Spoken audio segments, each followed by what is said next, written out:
자, 다음으로는 4번입니다. 네 번째는 이제 관련 전공이 아닌데 상관없냐라는 질문들을 많이 주십니다. 자, 이것도 제가 말씀드리는 거는 관련 전공인지 아닌지에 대해서 집중하시기보다는 내가 지원하는 직무를 위해서 노력해온 시간이 얼마나 되냐라는 부분들에 대해서 좀 집중을 하는 게 필요하다라고 말씀드릴 수 있을 것 같아요. 그래서 뭐 케이스를 두 가지로 나눠서 말씀드릴 수 있을 것 같은데, 첫 번째로는 좀 관련 전공이 아니다라는 부분들 있죠. 자, 관련 전공이 아닌데 직무 경력이나 경험도 없다라는 분들, 자, 이런 분들 같은 경우에는 전 솔직히 말씀드리자면 큰 기대는 안 하시는 게 좋다고 말씀드립니다. 네, 지원은 해볼 수 있어요. 왜냐하면 제한이 없으니까, 뭐 천하제일 대회니까 누구나 다 할 수 있는 거니까. 그리고 이 생산직이라는 것 자체가 사실상 굉장히 전문적인 기술이나 관점을 요구를 하는 건 아닙니다. 그렇기 때문에 다 도전할 수 있어요. 그게 있었다면 만약에 조건에다가 내걸었었겠죠. 그렇지만 그런 측면들에 있어서 상대적으로 내가 관련 경험도 없고 전공도 아니고 관련 경험이나 경력도 전혀 전무하다라고 하는 사람들 같은 경우에는 상대적으로 그런 것들이 있는 사람들보다 불리할 수밖에 없습니다. 그건 어쩔 수 없어요. 여러분들이 그런 시간들을 안 보내왔었기 때문에. 그렇기 때문에 저는 여러분들이 조금 부담 갖지 말고 편하게 지원을 해보시되, 저는 좀 편한 마음으로 좀 준비하셨으면 좋겠고, 그리고 조금 더 장기적으로 저는 준비를 하셨으면 좋겠다라는 겁니다. 여러분들이 하물며 내가 관련된 분야에서 아르바이트를 한번 해본다 하더라도 좀 장기적으로 준비를 하시는 게 저는 이 도움이 되는 부분들이다라고 말씀드리고 싶어요. 그리고 만약에 이제 두 번째 케이스 같은 경우는 관련 전공이 없거나 관련 전공은 아니다, 하지만 내가 장기적으로 직무 경험이나 경력을 쌓아왔다. 그래도 이 부분들은 나름 의지가 있는 거죠. 내가 진짜 생산직 분야에서 일을 하겠다라는 의지가 나름 있으신 분들이기 때문에 이런 분들 같은 경우에는 저는 도전해보시라고 말씀을 드립니다. 그래서 그런 부분들로서 좀 이야기를 해줄 수 있는 부분들이 충분히 존재한다라는 거예요. 그래서 그런 부분들로서 좀 얘기를 해주시면 좋을 것 같다라는 거고요. 그래서 결국에는 취업이라는 게 그래요. 계속해서 내가 관련 분야에서 시간을 보내오고 준비해오고 나름의 나를 계속 갈고 닦아온 그런 사람들한테 주어지는 게 저는 결정적인 좀 취업의 기회다라고 생각을 하는 겁니다. 그래서 그런 측면들에서 좀 이야기를 해주면 좋겠다라는 거고요. 그런 부분으로 보면은 좋을 것 같고, 자, 그런 측면들에 있어서 우리가 뭐 간단하게 뭐 예시를 하나 살펴보자면, 어제 질문 주신 분을 보니까 이분은 뭐 수학과를 나오셨더라고요. 수학과를 나오셔서 뭐 제가 관련 전공이 아닌데 괜찮나요? 라는 부분들을 좀 이제 물어보시는 부분들이 있는데, 이런 부분들도 좀 충분히 어필해 줄 수 있는 부분들이 있다라는 겁니다. 전공이라는 부분들을 우리가 분석을 했을 때 이야기를 해주자라고 한다면은 수학과가 무엇일까라고 놓고 봤을 때 그 수학과 전공에서 배운 게 무엇인지에 대해서 좀 본질적으로 이해하는 시간들이 필요하다는 거예요. 수학과는 수학 배우는 곳이니까 생산직이랑 관계가 없구나, 이렇게 생각할 수도 있겠죠. 그것도 뭐 틀린 말은 아닙니다. 근데 내가 그래도 나름 도전을 하려고 하는 사람으로서, 저희는 컨설팅에 하는 가장 큰 목적은 그거든요. 여러분들이 표현할 수 없는 수준의 표현들을 저희가 극한으로 끌어올려 주는 거예요. 여러분들이 가지고 있는 이력이나 경력이나 이런 부분들을 분석을 함으로써 극한까지 끌어올려 주는 거예요. 그게 저희 같은 컨설턴트가 하는 역할입니다. 그렇기 때문에 그런 측면에서 수학과라는 부분들을 놓고 봤을 때는 저희는 수학과에서 배우는 거, 수학과의 속성, 이런 것들을 분석을 하는 거예요. 그럼 수학과의 속성이 뭐냐라는 것들을 놓고 봤을 때 뭐 단순하게 뭐 미분, 조건, 수학 이런 것들 하는 게 있지만, 그게 본질적으로 지향하는 부분들 같은 경우에는 다양한 어떤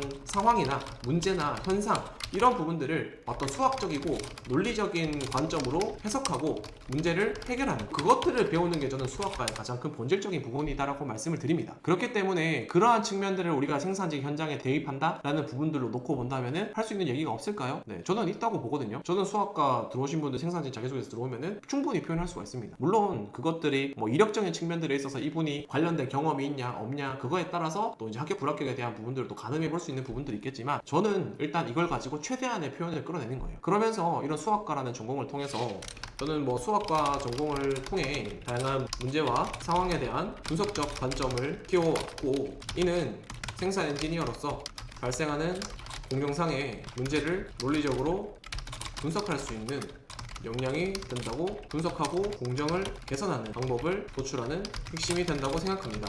이런 식으로 쓸 수가 있는 거예요. 혹은 저는 수학과 전공을 통해 수많은 데이터를 다뤄왔고 해석하고 다뤄왔으며, 이는 생산 엔지니어로서 공정상 발생하는 오류 데이터들을 유의미 분석해 생산 공정의 문제를 해결하거나 효율을 높일 수 있다고 생각합니다. 이런 식으로 이야기를 할 수도 있겠죠. 그래서 전공에 얽매이지 마라, 이겁니다. 뭐 물론 지금 뭐 기하차 생산직 자소서 500자짜리 3개 쓰는데 우리가 뭐 엄청 그렇게 디테일하게 뭐 전공적인 부분들까지 언급을 하면서 그럴 일들은 잘 없겠죠. 근데 간혹 가다가 정말 뭘 어필해야 될지 도저히 감이 안 잡히는 분들이 있거든요. 그런 분들 같은 경우에는 이런 부분으로도 충분히 해석을 할 수 있다, 이겁니다. 아시겠죠? 그런 부분으로 좀 보시면 될 것 같다라는 겁니다.